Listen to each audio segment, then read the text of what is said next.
Bonjour à tous et bienvenue sur la chaîne Booksenaria. Donc bonjour à tous, on se retrouve pour la vidéo, comme tous les mois, des sorties livresques. Donc là ça va être pour le mois de juillet. On a quand même pas mal de sorties, comme on est avant l'été, pour la période des vacances. Et aussi, surtout, parce qu'il y a la Japan Expo. Et du coup, il y a beaucoup de sorties justement pour ce moment-là, donc surtout en début de mois.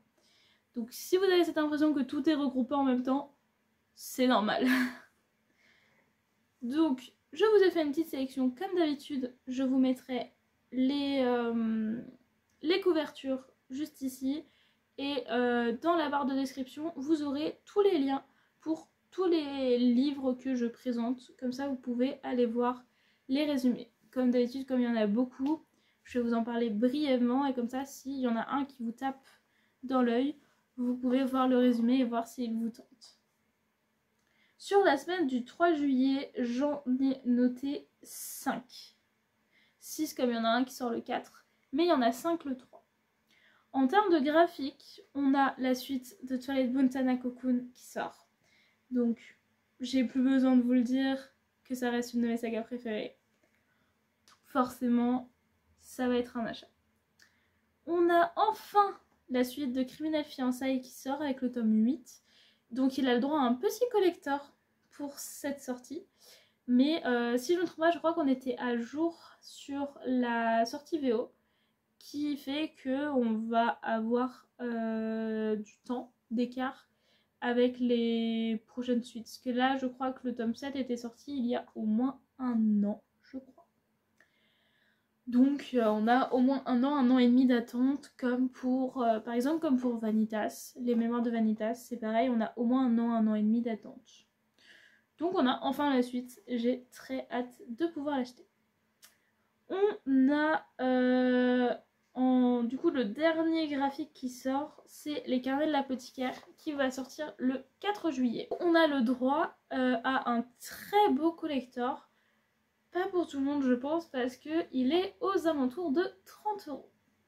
Il y a beaucoup de goodies à l'intérieur comme une boîte à bento, des baguettes, enfin je vous afficherai le collector de toute façon avec les goodies dedans, des petites figurines et tout, enfin on a vraiment pas mal de choses à l'intérieur qui valent ces 30 €. Mais ça reste un très gros collector. Bien évidemment je vais l'acheter parce que ça reste une de mes sagas préférées. Et que je trouve que le collector est vraiment super. Donc je vais quand même l'acheter.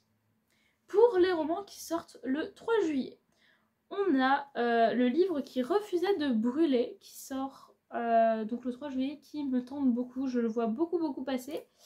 Et j'ai lu le résumé, ça m'intrigue. Vraiment. Donc je crois qu'il a une version reliée. Et une version du coup brochée qui sortira peut-être en même temps. Parce que je sais qu'il y a des fois des décalages entre la sortie brochée et reliée. Mais il me tente vraiment beaucoup. Vraiment de ce que j'en ai vu. Donc je sais pas si je craquerai directement ou pas. Mais je le note quand même dans un coin. On a Even Official Blessing qui arrive chez les éditions Bookmark, qui est magnifique. Vraiment le travail est sublime. Il y a même des petits ex-libris à la fin, des arts en couleur. Vraiment, il y en a quelques-uns, parce que j'ai pu voir une vidéo avec où il présentait le livre. Il est vraiment magnifique. Il a déjà différents formats, parce que si je ne me trompe pas, il y a un animé dessus, un webtoon. Voilà, et je sais plus s'il avait... il a peut-être une version live action, je ne sais plus. Mais je sais qu'il y a quand même beaucoup de choses dessus. Donc j'avoue qu'il y a de fortes chances que je craque, sachant qu'on a un groupe de copines où on craque un petit peu sur les versions Bookmark, un peu dans la fantasy asiatique. Donc il y a moyen qu'on craque et qu'on fasse une petite lecture commune cet été dessus. Et aussi j'ai vu Flower Heart qui sort pareil là tout début juillet, qui a l'air d'être un petit... d'être une sorte de petite enquête fantasy. Donc un petit cosy mystery je crois. Qui a l'air très intéressant. Bon, la couverture est très belle et le résumé me titille beaucoup. Donc pareil, à surveiller. Et ensuite on passe à une autre semaine. Vraiment, quand c'est vraiment calé sur des semaines. Le 11 juillet, on a la suite de Seule la mort attend la vilaine, où on a le droit aussi à un collector, qui a un set de papeterie dedans, si je me rappelle bien. Je n'ai toujours pas lu, j'avais commencé un petit peu les scans en VO pour voir si justement je tentais de les acheter en physique ou pas. Mais pour le moment, je ne suis pas allée plus loin. Donc personnellement, je ne sais pas si je vais craquer. Mais en tout cas, je vous donne l'information. Et enfin, on a la suite d'un de mes bébés qui sort en papier. Mon vœu le plus sincère, le tome 3, sort le 11 juillet aussi. Donc pareil, en webtoon français en plus. C'est un webtoon français. En plus, on a la saison 3 qui sort actuellement sur l'application Webtoon, qui est incroyable. Vraiment, si vous lisez mon vœu le plus sincère, et que vous avez commencé la saison 3, on est d'accord que c'est incroyable. Franchement, il y a plein d'intrigues, de rebondissements, d'actions.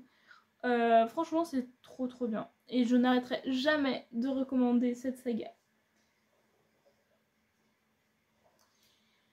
Et donc voici pour ma sélection à moi sur les titres qui m'intéressent en juillet.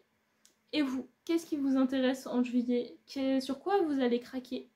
Ou si vous n'avez pas encore décidé, dites-le moi. Et puis bah moi je vous souhaite une bonne journée, une bonne semaine et on se dit à bientôt. Salut!